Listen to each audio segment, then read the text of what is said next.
Hello, welcome to Life and Style with Francyne. I'm your host, Francyne Walker, and joining me today is Jamon Jordan, historian extraordinaire. Hi, Jamon. Hello, hi, how are you, Francyne? I'm good. I just want to say I'm excited. I was fortunate enough to attend one of your tours, and the knowledge was amazing. Your just your knowledge base. I was just so astounded. Like, how do you remember all these things? So I've been a tour guide and historian for the Black Scroll Network History and Tours for 6 years. Prior to that, I was a teacher. Right. So I was a teacher for 20 years, and I taught social studies. And so a lot of what I'm talking about in leading tours on and discussing and presentations is information that I've been really dealing with for a long period of time. I remembered we were at Campus Martius. That's where we met. And then we went to these different places, and you knew a marker should have been there, but it's not. I mean, how do you know that? You know what I mean? Like, Yes. how does that happen? So it does take a lot of research. So Yeah. so to really grapple with both the history that exists in the city of Detroit and the history that's been obscured, that's been removed or hidden, that takes a significant amount of time and research and kind of passion for unveiling hidden history. Right. So some history is in front of us, is visible, even though it may be incomplete. Yes. Some history is totally obscured, it's totally invisible. Sometimes that's by error, and sometimes it's on purpose that you're not supposed to notice.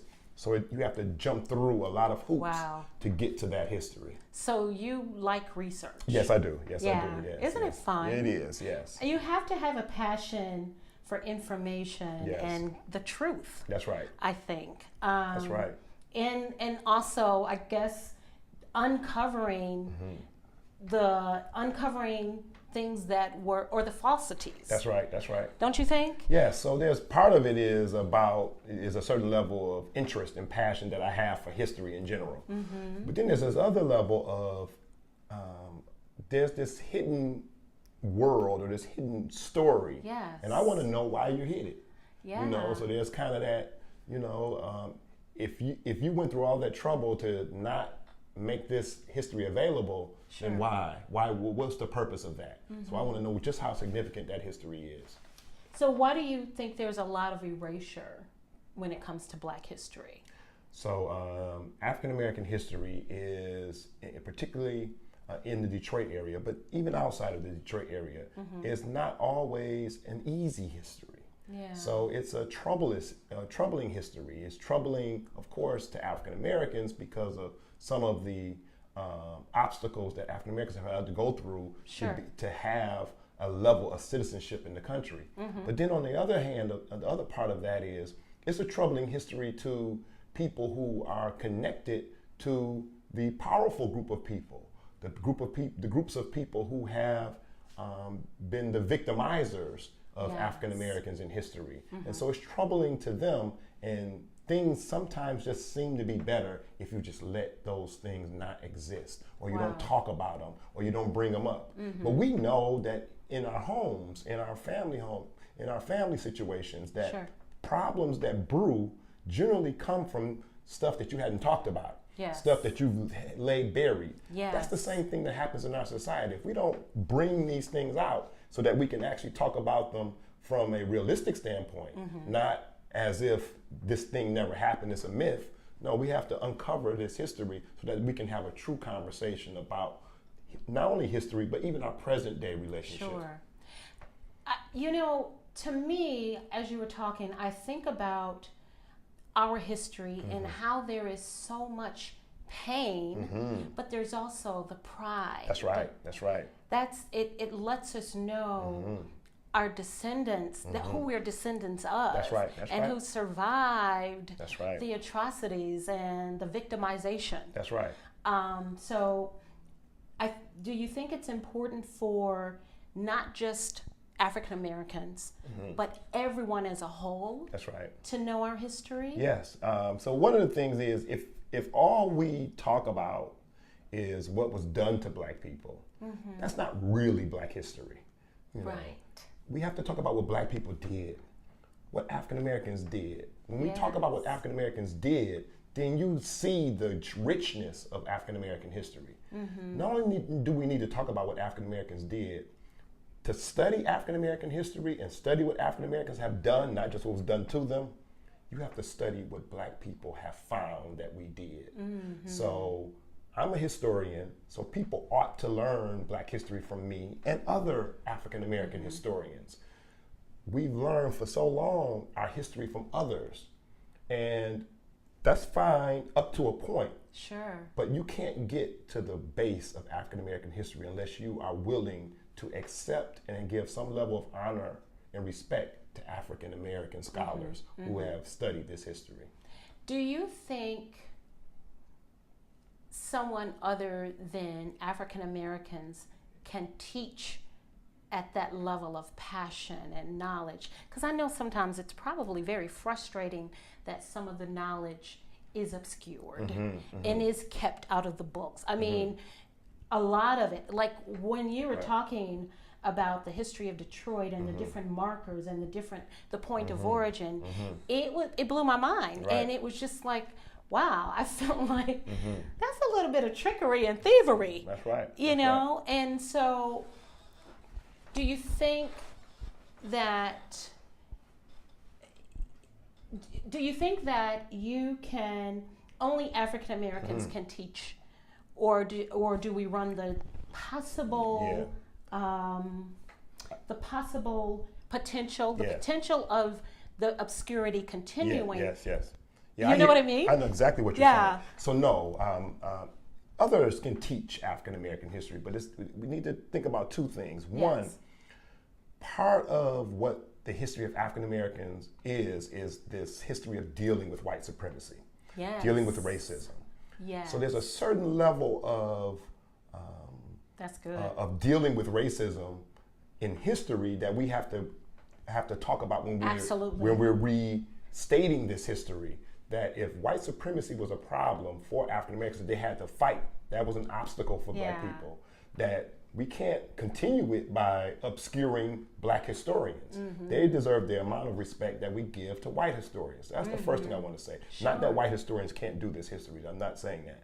But the second thing I want to say is that when we think of other episodes in history, whether it's the Holocaust, the Holocaust in Germany, or what happened to Native Americans, there's exceptions. There are people who are not Jewish who can talk about the Holocaust and teach about the Holocaust on a very high level and exude the passion and interest that any other person, a person who went through that Holocaust could probably go through. But they're the exception. The rule is, if you really want to know the severity of the Holocaust in Germany during World War II, you're going to have to confront a Jewish scholar, someone who is tied to and connected to that history. That's the rule. There's always exceptions. If we're talking about Native American history and culture, there's people who are not Native American who can talk about that history and teach that history and have learned that history with a level of passion and interest. But they're the exception. The rule is, if you want to find someone who is going to be able to exude that level of information and history and passion, you're going to be probably talking to a Native American scholar, or you're going to be reading a Native American scholar. So that's the first thing I want to say. The same thing applies to African American history. If you really want to know the depth of it, you're probably going to have to confront an African American historian or scholar. The other thing is, those historians who are not African American, particularly white historians who deal with our history on a high level, with a high level of passion, some of whom I respect, have gotten much of their passion, interest, and knowledge from African American historians. You can't avoid it. That's right. You just cannot avoid it. It's like, I would imagine, especially to tell it from that passionate standpoint, to and have that conviction, because history does convict. Yes, it does. Yes, it does. which to me almost makes me think that's part of the erasure, because history tends to convict, especially when there is the oppressed. That's right. And the oppressor. That's right. So it's like, let's slide that under the rug and That's not talk about that. That's right. That's right. But you have seemed to uncovered a lot and basically presented it in a way where it is palatable. Because I do remember there was a couple of people that were not African American That's right. on tour with us. That's right. So it does bear witness to the fact that people want to know. That's right. Maybe not in the numbers. Yeah. But when it comes to my tours, I'm about half and half. Okay. Half of the people who take my tours are African American. Okay. About half of the people who take my tours are other than African American, and that goes for Latinos, people of Asian descent, people of Middle Eastern descent, and whites, people of European descent. So I'm about half and half. About half of the people who join my tours or book me for their family reunions or bring me into their institutions, their churches, and because you're all over the place, like all over the world. That's right. So about half of them are African American, but the other half are not. So there are a number of people who are highly interested in this history, but they have that level of respect of coming to an African American historian to bring that history. So what made you decide to leave teaching after 20 years and start? So I like to say that I didn't leave teaching. Okay. I still teach. Absolutely. I still teach. Yes. My classroom is much bigger. Yes. It's the whole world. It's the whole world. It's all of us. Yep. I'm a student. That's right. Yes, I'm your student. So I look at it. I look at it that way. Yes. What I removed or what I left was the barriers to my teaching. Ah, that's good. That's what I left. Yeah. So I didn't leave teaching. I left those four walls, that's awesome. which was a barrier, and I left those administrative and curriculum requirements that the state says students should know, because there are many things that the students should know that aren't in the curriculum. Yes. So what I don't consider myself leaving teaching. I removed the barriers to teaching. Ah, that's a good answer. Yes, because I don't think I would have ever have learned or met you. I mean, I know we're Facebook friends, and I've always been fascinated by your depth of knowledge, and brilliance, which explains to some degree your children. Yes. They're brilliant. Now, being a teacher, did you have somewhat of an impact understanding the system, the school system, in ensuring you went to? I graduated from Highland Park High School. Okay. Okay. And I went to Western Michigan University. For college. Okay.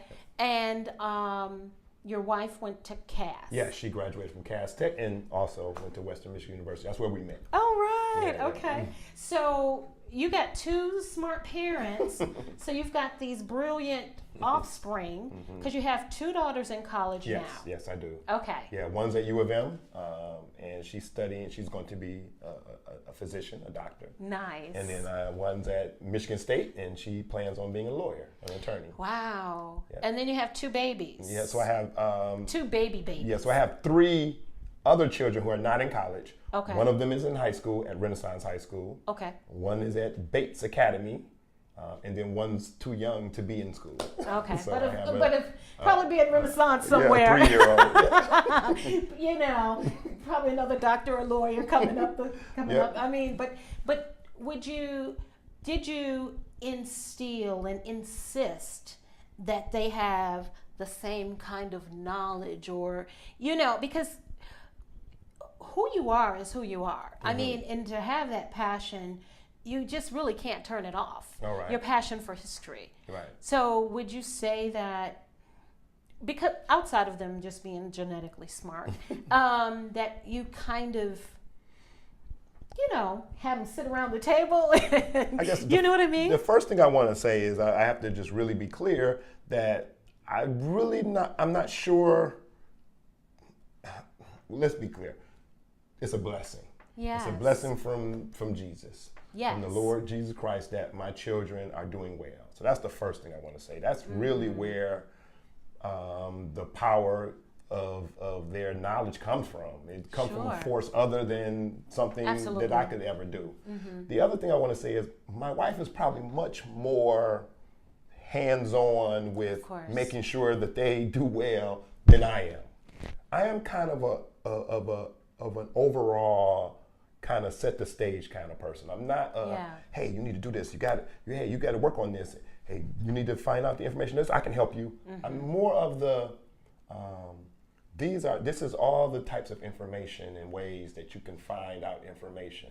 This is all of what's available for you. Sure. You take advantage of those. So that's the symbiosis, Right. symbiosis or the Yeah. symbiotic relationship you guys have, where it's Right. like she's hands-on and you kind of reinforce that. Yeah. I Yeah. basically so we have these books. We have you can talk to me about this information. These are historic sites you can go to. These are the types of ways that can help you do well.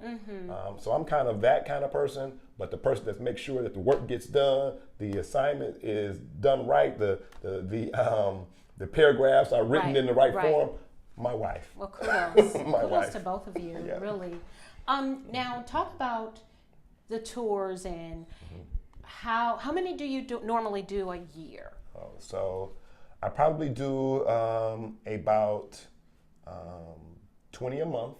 Wow. So 12 times 20 is over 200. So Wow. so over 200 tours a year Okay. now, and it's increased each year.